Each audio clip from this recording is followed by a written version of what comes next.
one po yung mga physical educators, mga trainer, coaches, first aiders. I assume nakapag-attend po tayo ng mga sports injury. Who among us, one of the responsibilities to provide first aid? Maganda pong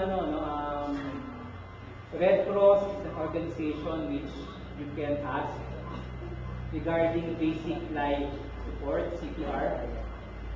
Kasi minsan nakakalimutan lahat, nakafocus sa injury, sprain, knee injury, shoulder injury, head trauma, castle wounds. Sometimes, meron po nangyayari din, no? You have to provide CPR. Not to the athletes, but to the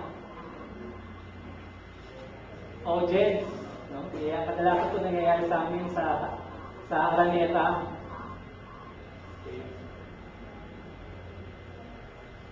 Wala akong naghang yung computer. Isa nung nakakalimutan yung mga audience. Because of the excitement of the game, meron inaatake sa puso. For organizers, sometimes try to coordinate also with, I coordinate po with the security personnel. Or sometimes social responsibility na rin, baka yung tabi mo hindi na gumagalaw. You can request Red Cross or local chapter to provide basic life support, particularly CPR. Regarding po yung sa mga taping, although part na rin yun ng injury prevention, perhaps it would be a good avenue for NAPE to invite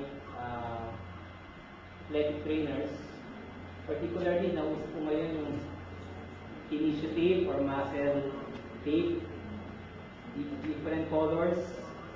It was highlighted during the 2008 Beijing Olympics.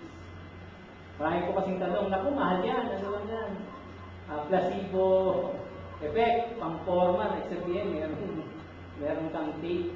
It has physiologic effect. Meron po siyang physiologic effect. Kasi, minsan pag nakikita, or they say, those who have sports tape, sila yung mga star player.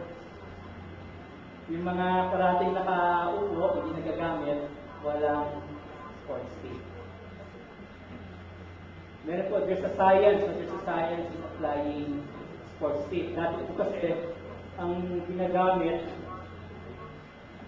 or even now, no, they're using newer tape. This is still, I do prefer this kind of tape, the newer tape in some cases.